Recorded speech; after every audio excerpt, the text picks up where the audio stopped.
Hello dears, তোমরা কেমন আছো? আশা করছি তোমরা সবাই খুব ভালো আছো। আর আমি কিন্তু অনেক অনেক অনেক ভালো আছি। তুমি আমাদের দেখে বুঝতেই পারবে আমি কতটা ভালো আছি আর কতটা এনজয় করছি। আর প্রথমে কিন্তু নাচ দিয়ে শুরু করলাম, কারণ দোলা বৌদি, রাখি সবাই এত সুন্দর নাচছিল, আমি কিন্তু মিস করতেই চাইনি নাচটা। আর এখানে কিন্তু এখন রিপনের বরণ পর্ব শুরু হয়ে গেছে। আর বরণের পরেও কিন্তু অনেকটা আনন্দ হচ্ছে, অনেকটা ভালো মজা আছে।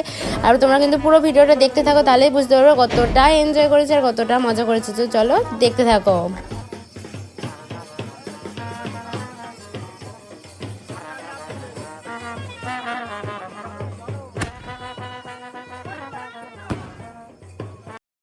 রিপনের বরণ তো কমপ্লিট, কিন্তু বিয়ে মানে কিন্তু অনেক মজা, অনেক আনন্দ।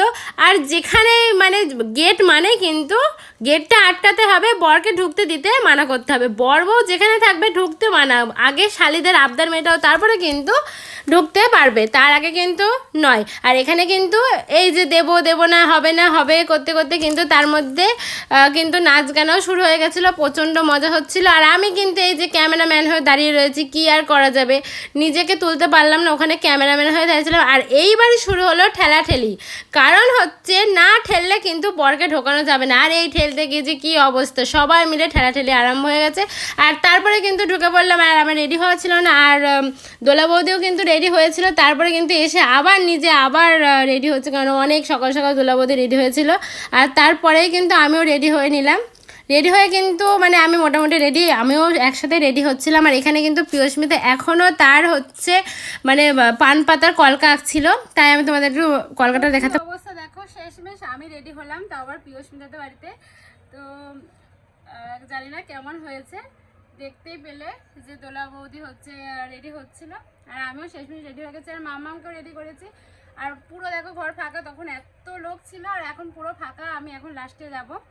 তো চলো কি করেছি না করেছি সব কিছু শেয়ার করছি, চলো। রেডি হয়ে কিন্তু তারপরে আমি চলে আসলাম এই যে মণ্ডপের মধ্যে। আর প্রিয়স্মিতার লুকটা আমি দেখিয়ে দিচ্ছি। নর্মালি খুবই সুন্দর লাগছিল, ও এতটাই এমনি কিউট, আর এই সময় তো আরও কিউটই লাগছিল ওকে।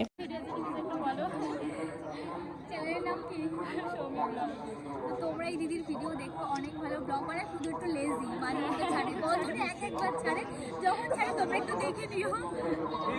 তোমরা দেখলে আমি প্রতিনিয়তই ছাড়ি। হ্যাঁ অবশ্যই, তোমরা যদি সাপোর্ট করো অবশ্যই কাজ করতে সবার ইচ্ছে হবে, তা নাহলে কি আর কাজ হয়।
দাদু এখান থেকে যে শিব মন্দিরে পুজো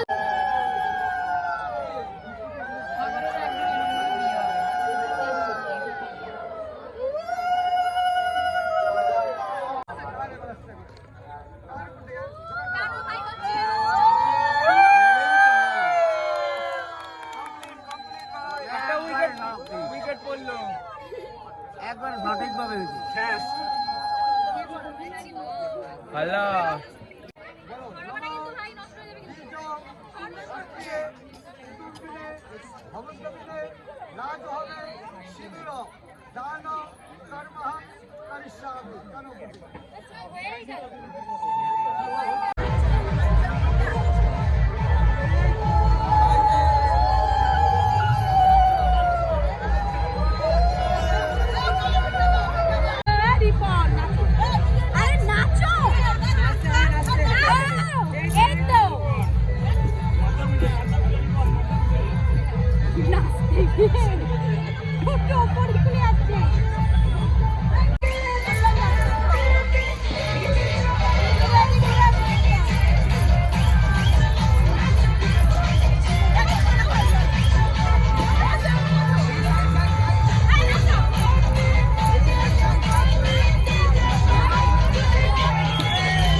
তো বিয়ের শেষে কিন্তু চলে গেছিলাম আমরা সবাই নাচ করতে। হ্যাঁ, নাচ তো কিন্তু ব্যাপক নাচ হয়েছে। প্রথমের দিকে তো আমি নাচ করতে পারিনি, তারপরে কিন্তু অনেক নাচাগানা হয়ে গেল। আর তারপরেই ক্লান্ত হয়ে চলে আসলাম ফটো তোলার জন্য। সবাই মিলে ফটো তুলে নিলাম। আর তারপরে কিন্তু নাচ করলে খিদে তো পেয়ে যাবেই, আর সেই জন্য চলে গেলাম কিন্তু মেন পার্টে। হ্যাঁ, খাওয়া দাওয়া টেবিলে চলে গেলাম। আর খাওয়া দাওয়াগুলো জাস্ট দারুণ হয়েছিল, প্রত্যেকটা রান্নায় মানে কি বলবো, অসাধারণ থেকে অসাধারণ। আর আমার তো খুবই ভালো লেগেছিলো। এই যে প্রথমবার মানে লিটনদার বিয়ে থেকে যে আনন্দটা হয়নি, নতুন নতুন একটুখানি কেমন আছে, কিন্তু এই যে এদের বিয়ে থেকে মানে রিপন আর পিয়স্মিতার বিয়ে থেকে কিন্তু দারুণ এনজয় করেছি, দারুণ দারুণ দারুণ। আর আজকে ভিডিওটা কিন্তু আমি এই দিয়েই শেষ করছি, খাওয়া দাওয়ার দিয়েই শেষ করছি। তো তোমাদের যদি আমার এই ভিডিওটা ভালো লেগে থাকে তাহলে একটা লাইক আর একটু অনেক অনেক শেয়ার করে দিও, আর আমার চ্যানেলটিকে সাবস্ক্রাইব করে দিও, আর পাশে থাকা বেল আইকনটিকে প্রেস করে দিও। তো চলো, আজকের ভিডিও কিন্তু এখানেই। তোমরা সবাই ভালো থেকো আর আমাকে অনেক অনেক অনেক অনেক অনেক সাপোর্ট করো। চলো টাটা।